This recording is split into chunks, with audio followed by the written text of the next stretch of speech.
और so guys, this is me Shashank. और यार, आज के वाले इस वीडियो में हम लोग शुरुआत करने जा रहे होंगे एक नई सीरीज़ के ऊपर में जिसका नाम है पब्लिक स्पीकिंग। ठीक है, इस सीरीज़ में हम लोग बेसिकली बात करेंगे पूरे के पूरे पब्लिक स्पीकिंग के ऊपर में।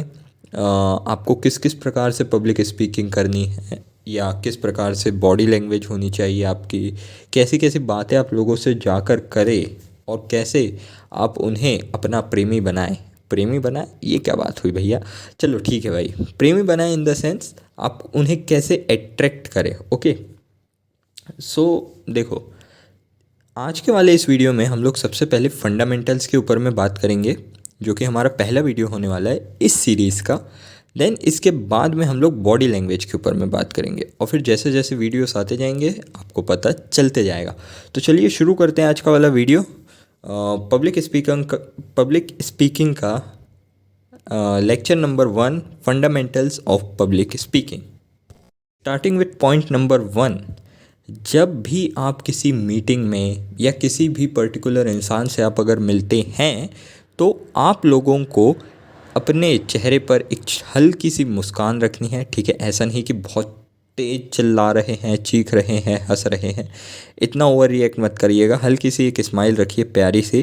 ठीक है, और किसी से भी जाकर हाथ मिलाइए। ठीक है, हैंडशेक करना एक बहुत ही अच्छी आदत होती है। क्योंकि देखिए, अब मैं ये नहीं कह रहा हूँ कि अगर आप बहुत बड़ी ऑडियंस के साथ मीटअप करने जा रहे हैं तो आप हाथ हर किसी से नहीं मिला पाएंगे, बट अगर किसी एक पर्टिकुलर बंदे से आप मिल रहे हैं या एक छोटी सी मीटिंग में हैं और आप इफ़ पॉसिबल आप हाथ मिला सकते हैं तो बिल्कुल आपको हाथ मिलाना है एक स्माइल के साथ में।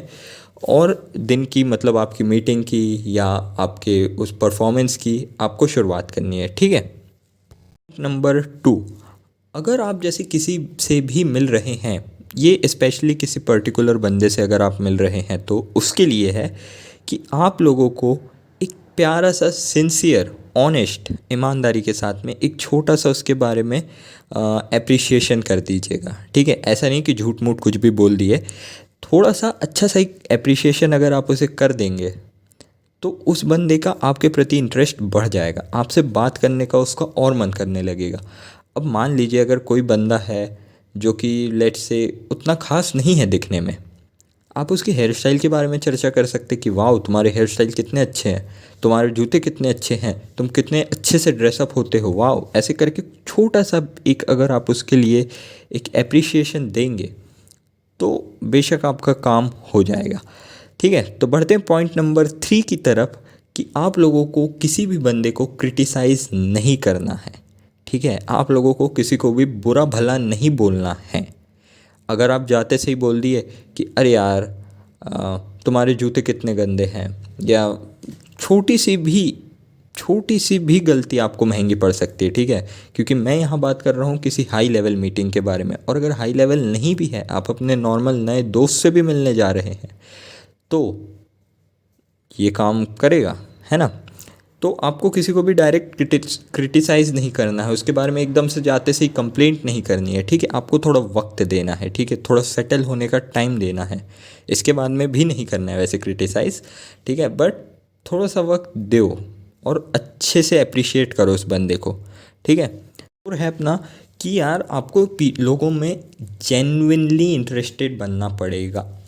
लाइक ऐसा नहीं कि आप सिर्फ हाँ ओके ठीक है, ऐसे नहीं करना है। आपको जेन्युइनली इंटरेस्टेड बनना है लोगों के अंदर में। ठीक है, लाइक वो क्या कह रहे हैं, क्यों कह रहे हैं, उसका मतलब मेन टॉपिक क्या है इस बात को कहने का, आपको ये सब समझना पड़ेगा। ठीक है, और आपको उसके ही हिसाब से आपको अपने टॉपिक के बारे में बात करनी है। ठीक है, अब क्या होता है, हम कभी भी नए दोस्तों से मिलते हैं, नए लोगों से मिलते हैं तो हम अपने ही मतलब की बातें करने लगते हैं, उनकी बात सुनते ही नहीं हैं। तो इससे क्या होता है, अपना कन्वर्सेशन ख़राब हो जाता है। तो इसीलिए यहाँ पे हमारा आता है पॉइंट नंबर 5, जो कि है talk in terms of people interest. ठीक है, आप लोगों को क्या चाहिए है उसके बारे में बात करनी है, ना कि आपको क्या अच्छा लगता है।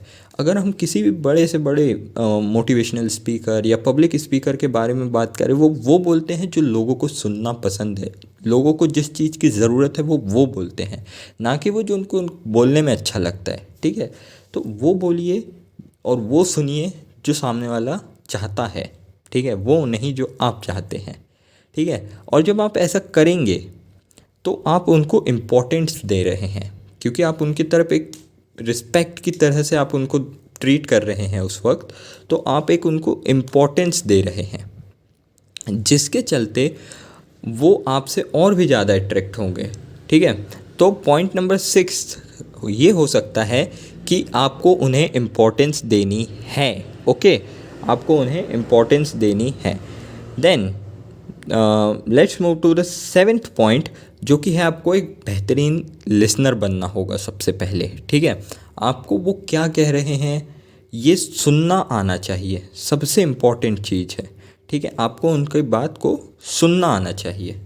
सुनने से मेरा क्या मतलब है, सुनता तो हर कोई है यार, कान हर किसी के खुले हैं, बट सुनेंगे कैसे, इसका भी एक तरीका होता है। लाइक अगर आप उनको सुन रहे हैं, उन्हें ये फील भी तो होना चाहिए कि आप उन्हें सुन रहे हैं, है ना।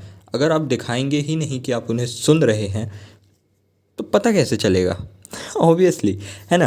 तो आप लोगों को सबसे पहले तो उस प्रकार से बिहेव भी करना पड़ेगा, लाइक अपनी बॉडी लैंग्वेज का यूज़ करके, लाइक उनके साथ में आई कांटेक्ट में लाके, और ऐसा भी नहीं कि घूरे जाना है उन लोगों को सामने में, थोड़ा सा आई कांटेक्ट बनाइए, थोड़ी देर बाद दाएं बाएं देखिए, फिर आई कांटेक्ट बनाइए, ठीक है। इस प्रकार से उन्हें लगेगा कि आप उनकी बात पर अटेंटिव हैं, आप उनकी बात पर ध्यान दे रहे हैं, ठीक है। फेशियल एक्सप्रेशंस को चेंज करते रहिए। अगर वो बोल रहे हैं कोई दुखी सेंटेंस है तो थोड़ा सा फेशियल एक्सप्रेशन को सैड में बदल लीजिए, ठीक है। जेस्चर के ऊपर में ध्यान दीजिए, अपने हैंड मूवमेंट्स पे, अपने बॉडी मूवमेंट्स पे। वो बोल रहे हैं कुछ, आप नीचे पैर से खेल रहे हैं और ये वो, है ना, मतलब इस प्रकार से नहीं करना है आप लोगों को। सेकेंड पॉइंट, अगर आपको अच्छा लिसनर बनना है तो आप लोगों को उनकी बात में क्यूरियस रहना पड़ेगा, ठीक है। वो क्या कह रहे हैं इस बारे में आपको बहुत इंटरेस्टिंगली सुनना पड़ेगा। जैसे अगर कोई बंदा बात कर रहा है कि मैं पिछले महीने न्यूयॉर्क गया था, तो आपको बोलना है अरे वाह न्यूयॉर्क, वाह क्या हुआ वहाँ पे, ऐसा ऐसा, मतलब आप लोग को उनके प्रति इंटरेस्ट दिखाना है, ठीक है आपको। फिर तीसरी जो चीज़ आप कर सकते हैं वो है कि आप समराइज़ करते चलिए बार बार। मतलब अगर उसने एक सेंटेंस बोला सामने वाले ने, तो आपको उसको थोड़ा सा समराइज़ कर देना है। जैसे मैं पिछले महीने न्यूयॉर्क गया था, तो बोलोगे ओ वाह न्यूयॉर्क, वहाँ पे क्या हुआ। इस प्रकार से आपने समराइज़ भी किया चीज़ को और क्वेश्चन भी किया, ठीक है। क्वेश्चन के ऊपर अपन बाद में आते हैं। सबसे पहले गुड लिसनर की चीज़ों को देख लेते हैं, फिर इसके बाद में आ जाता है 4th पॉइंट, जो कि है क्लैरिफाई एनी एब्स्ट्रैक्ट। ये यार बहुत ज़रूरी है। अगर आप जैसे वो बोले जा रहे हो, बहुत लंबा चौड़ा कोई भाषण सा है और आपको थोड़ा लग रहा है कि ये बंदा दाएं बाएं हो रहा है, तो दाएं बाएं का मतलब मैं पहले ही एक्सप्लेन कर दूं, लाइक उस बंदा उतने अच्छे से एक्सप्लेन नहीं कर पा रहा है। सो फॉर योर क्लैरिफिकेशन, ठीक है, आप उस बंदे से पूछेंगे कि क्या तुम इसी बारे में बात कर रहे हो, क्या मैं सही समझ रहा हूँ, ठीक है। आपको क्लैरिफाई भी करते चलना है बीच बीच में। हर वक्त ये चीज़ ज़रूरी नहीं है। अगर आपको बात अच्छे से समझ में आ रही तो ज़बरदस्ती क्लैरिफिकेशन की ज़रूरत नहीं है, बट अगर वो बंदा थोड़ी सी भी गड़बड़ कर रहा है और आपको ऐसा लग रहा है कि यार ये थोड़ा सा मेरे सोच से बाहर हो रहा है, तो please ask for clarification. Then आपने ये चीज़ तो सुनी ही होगी, silence is a source of great strength.